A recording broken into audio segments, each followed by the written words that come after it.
What's up, 2424? What you know, what you know? Sitting here on this beautiful day at Obatala Timbalateta's playground. Obatala Timbalateta, master of all churches, head of all churches, deity of all temples, master of all heads,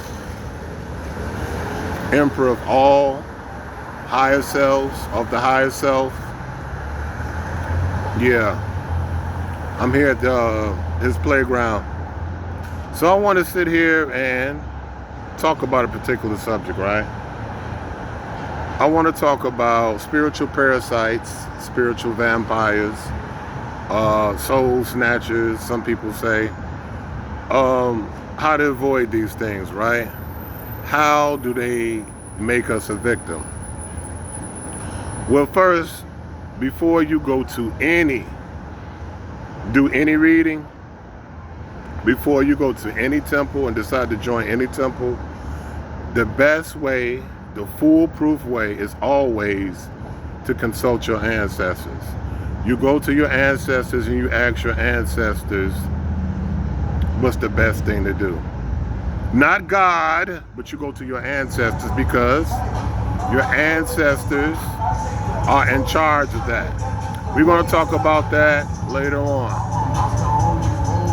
So how do you avoid becoming a victim of a spiritual parasite, a spiritual vampire? There are tricks that these people do who feed off spiritual people. And these people might even have temples, right? You might have a priest, he's in charge of a temple, right? He might have no ache, meaning he has no connection to any of these deities, any of these spirits really, that he says that they're supposed to represent. There might be a shrine of Madre de Agua, Yeminya, Olokun, Mami Wata, any of these water spirits, right? That might be a shrine. Now, technically, right, the shrine is correct. They might have sand down, they might have rocks placed in a particular way, but that particular priest has no ache, no connection to these deities, right? But here you go, because that's where you come in. You come in and you might have a very strong connection to these deities, right? Whatever deity that the Mananzo or the Ile or Iwa has.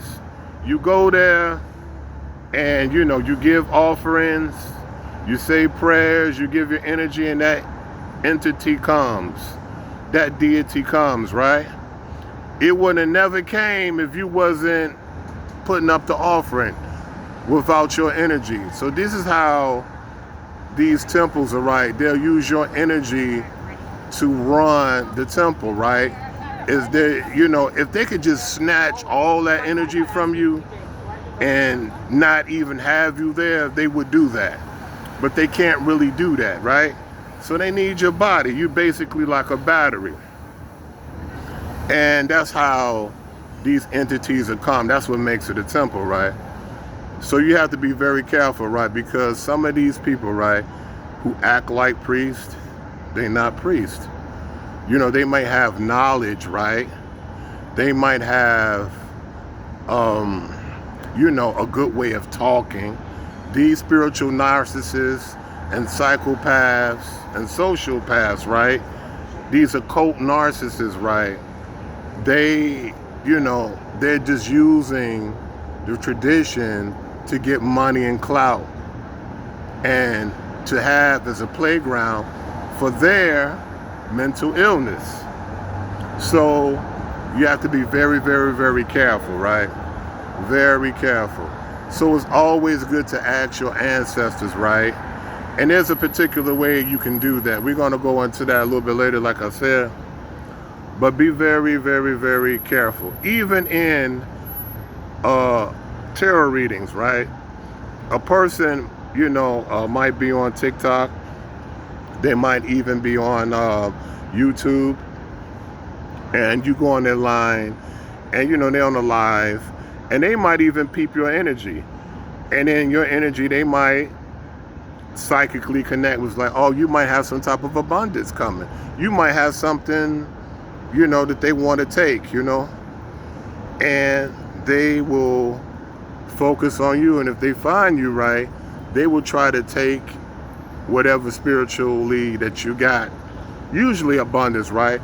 But some people, even going back to the temples, right, if you have certain spiritual gifts, right, certain temples and stuff like that will take your spiritual gifts, right, your psychic powers, your whatever gifts, attributes, and virtues, you know what I'm saying, your ancestors gave you, what you incarnated with. Some things they can't take, right? But some things that they can. And they will try to take those things, and this is where some of these crooked priests will come in, right?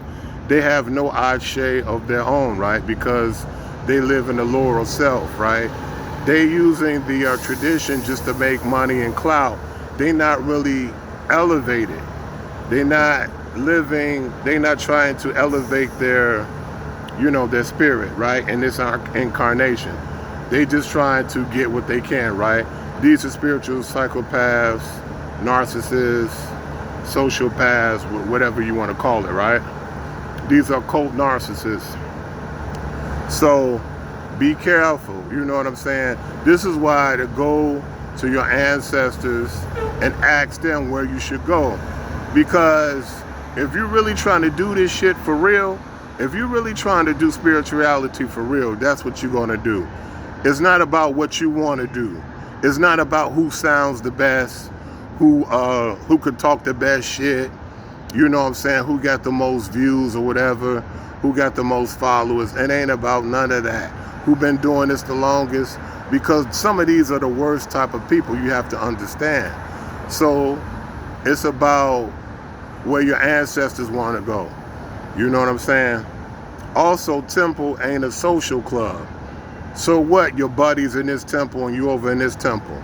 You don't just go because your buddies over in this temple. Oh, I want to go where they at. No, it don't work like that.